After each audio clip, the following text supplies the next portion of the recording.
Hello, my friends on YouTube. Hope you're doing well today. Welcome to this next installment of David Galata Book Dreamer. That would be me. Just wanted to talk today about culture. Uh, I know I've touched on the topic lightly in the past, but I think I'd like to cover it again because it's a very complicated subject, culture. One of the things that really bothers me sometimes is, it doesn't bother me too badly, but it does bother me that sometimes when I'm reading a science fiction that is about a long time from now, things are too familiar. The culture is too much like the ones that exist today. When you have a different environment, you're going to have different cultural constraints based on that environment. And it would be good if the culture reflected the differences that are found in science fiction or even fantasy. A lot of times fantasy sounds a lot like Renaissance Europe. There's a lot of that. I'm not sure if that would be true. Uh, it's an okay model for a non-technological society that still does a lot of blacksmithing with swords and armor and stuff like that. Okay, that's fine. But I think there would be a lot more of a cultural shift between how we live in our current culture and how a culture that has magic and dragons and elves and dwarves and things, that would be a major shift. And that would cause a lot of different changes in the human population if there is one. Now, in my book, Clockmaker, there isn't a human character in there. So I didn't really have to worry about that so much. But I was very careful that the cultures that are found within each world fits the theme of that world. And each world is very, very different from the others. Now, there might be bits and pieces that seem similar or have some familiarity, but in general, they're very different because they have a very different way of living based on the cultural constraints that they have. In science fiction, the same is true. I wanted the characters to be relatable to people from this time period and in this culture, but I also wanted to point out how being in a spaceship for thousands of years has changed the cultures within the ship. So none of them are as they were. They can't be. But at the same time, there are echoes of a past, echoes from a time before they were residents of a spaceship. And the cultural shift in being part of a crew had a major impact on everyone within, say, the spaceship Ganges, which my Crucible Sparrows trilogy is based on. Cultural shifts are seen all the time. We see it when two cultures that normally don't meet end up meeting for whatever reason, whether it's through an intermediary or through a storm or through other circumstances. Those cultures change each other. That happens with human societies. It's just part of who we are. We take the bits we like from other cultures and adopt them as our own.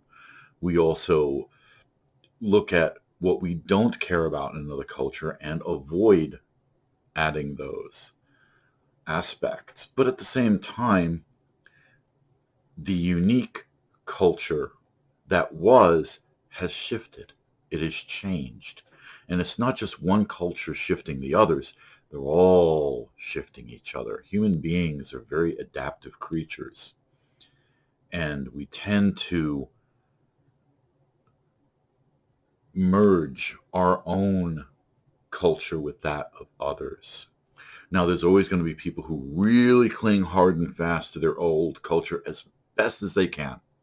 For example, there are non-technological societies within the spaceship Ganges.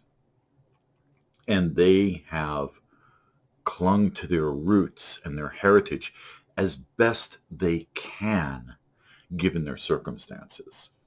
It's either that or not survive.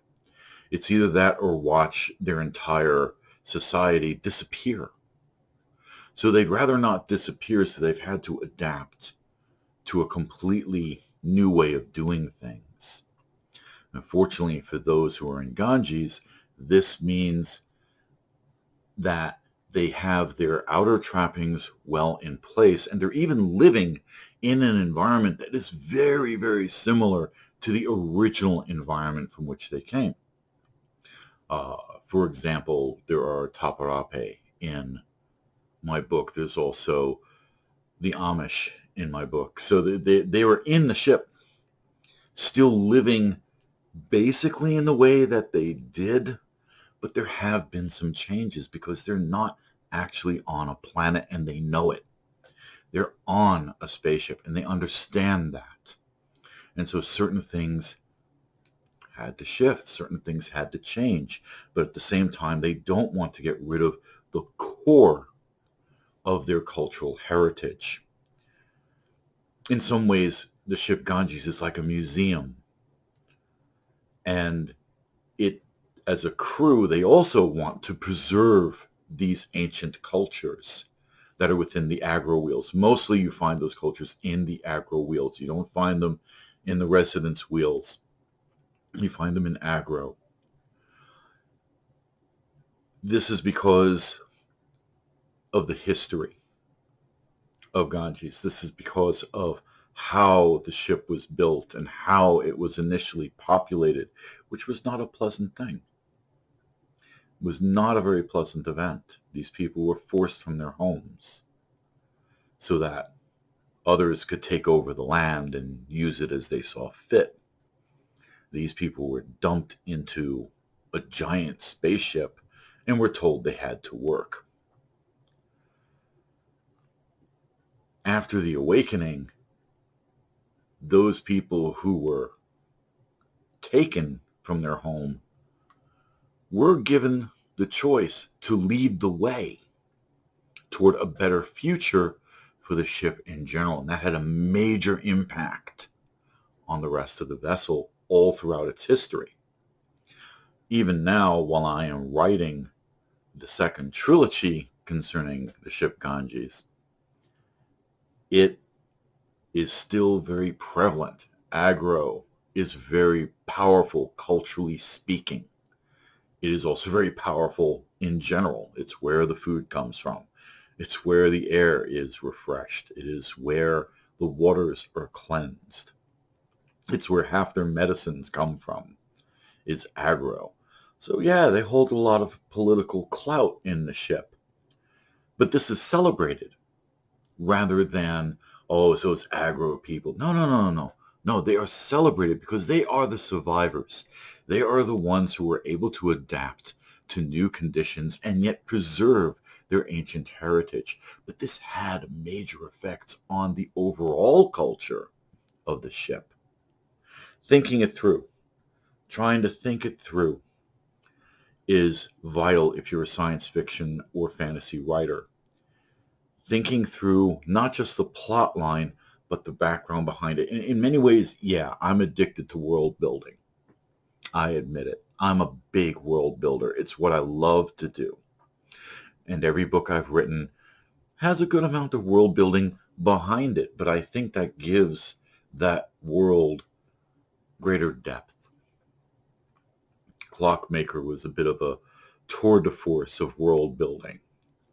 It showed several different worlds and how they operate, and some of the possible cultures that could exist in them, although none of them are based on humanity. A lot of them are based on the limitations of each world and the way in which those worlds were designed. In Ganges, it's not so much how the world was designed as how the ship was designed, because for the crew of Ganges, that is their world. They're not looking to colonize a planet, although they make planets for future colonies. They don't want to live on a planet because they already live in a world they love. And there are several reasons for why they love it. One of them is the overarching culture aboard the ship. Now, one of the big aspects of the crew of Ganges is the fact that everyone is unified by a single mission. That mission gives their lives purpose. No one asked to be born in Ganges, but they are, and they're treated very, very well. That's because of Agro. That's because of the people who suffered before, making sure this was never going to happen to anyone ever again. And the AI of the ship heartily agrees because it was not aware of what was going on in the Agros in the beginning and was shocked and horrified to learn what had been going on in its own body, because the AI considers the ship its own body. This is also another aspect of culture. What happens when you have a friendly, enlightened artificial intelligence running the ship that has its own culture, called the AI solidarity? And that interaction with the crew has an impact on the crew. The crew tends to be more polite. They tend to be well-spoken because the mother of everyone is. If the AI is very, very polite and enlightened and very compassionate, this kind of bleeds into the crew. The AI is on every wall screen and every sky screen. It's there at every duty station. It's there at every post. So it's there in the schools. It has drones that fly around the ship doing things, cleaning stuff, fixing stuff, checking up on things. This is what the AI does. It makes sure that everything is running smoothly. Well, growing up in such an environment as a child is going to be very different from the upbringing you had. You cannot claim that you had that upbringing. And so as a science fiction writer, I have to try to figure out what ways does humanity choose in terms of interacting with the AI from a cultural standpoint. And where does that lead to comfortable situations and uncomfortable situations? You always have to figure out the constraints of a culture and its issues, because every culture has its issues. Every culture has its problems. Every culture has things that affect it in a destructive way. And then there's also the very constructive things about every culture. And every culture has its constructive components. Otherwise, it wouldn't be a culture.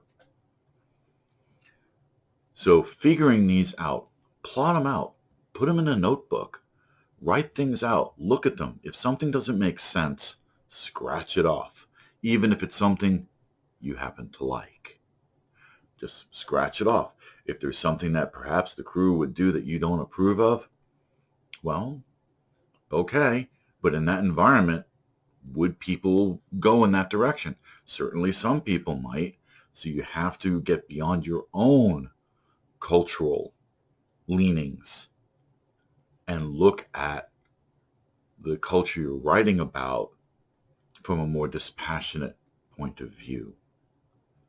This also gives the writer a lot of leeway in looking at themes and what they see as, this might work really well here, but what are the ramifications of it in the long run? Is it going to be helpful, or is it going to be a hindrance?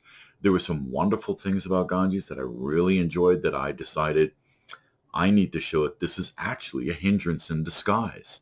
Even the crew don't realize that what they're doing is not necessarily in their best interests. These are the kinds of things you have to step back and look at. Otherwise, it's not going to be believable. Don't try to make utopias. They don't exist. They can't exist because we humans would have to be perfect, and none of us are. The higher dystopias, while easier to imagine, those tend to collapse. If it's going to collapse, it's going to collapse. Let it collapse. Let it collapse under its own weight. So these are just some bits and pieces that I think about when it comes to cultures and how they emerge in fantasy and science fiction venues. Hope you've enjoyed this. I will see you next week for another edition of David Galata Book Dreamer. All right, so you all take care of yourselves now.